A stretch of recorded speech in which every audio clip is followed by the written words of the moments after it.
Super star Rajinikanth young దర్శకుడు రంజిత్ దర్శకత్వంలో చేస్తున్న తాజా చిత్రం కబాలి. భాష తర్వాత రజనీకాంత్ మళ్ళీ ఈ చిత్రంలో గ్యాంగ్స్టర్ గా కనిపించబోతున్నాడు. ఇప్పటికే షూటింగ్ పూర్తి చేసుకున్న ఈ చిత్రం ప్రస్తుతం పోస్ట్ ప్రొడక్షన్ పనులు జరుపుకుంటోంది. అయితే తాజాగా ఈ రోజు ఈ చిత్రానికి సంబంధించిన ఫస్ట్ లుక్ టీజర్ ని విడుదల చేశారు మేకర్స్. ఈ చిత్రంలో రజనీకాంత్ పెప్పర్ వైట్ లుక్ లో చాలా స్టైలిష్ గా కనిపించాడు. అలాగే రజనీ తన మార్క్ స్టైల్ టీజర్ కే హైలైట్ అని చెప్పవచ్చు.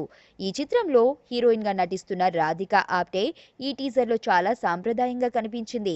సంగీత దర్శకుడు సంతోష్ నారాయణ్ అందించిన బ్యాక్గ్రౌండ్ స్కోర్ చాలా బాగుంది. గతంలో విడుదల చేసిన ఫస్ట్ లుక్ పోస్టర్ తోనే ఈ చిత్రంపై భారీ క్రేజ్ క్రియేట్ అయింది. ఇక ఇప్పుడు తాజాగా విడుదల చేసిన టీజర్ తో ఇంకా ఈ చిత్రంపై భారీ అంచనాలు ఓ రేంజ్ లో పెరిగాయి. కలైపులి ఎస్ తను నిర్మిస్తున్న ఈ చిత్రాన్ని జూన్ 3న విడుదల చేయనున్నట్లు సమాచారం. ఎదుటోడితో పెట్టుకోవాలంటే ఉండాల్సింది బ్రాండ్ కాదు, ఇక్కడ దమ్ము టన్నులు టన్నులు ఉంది. ఇంకా చూస్తా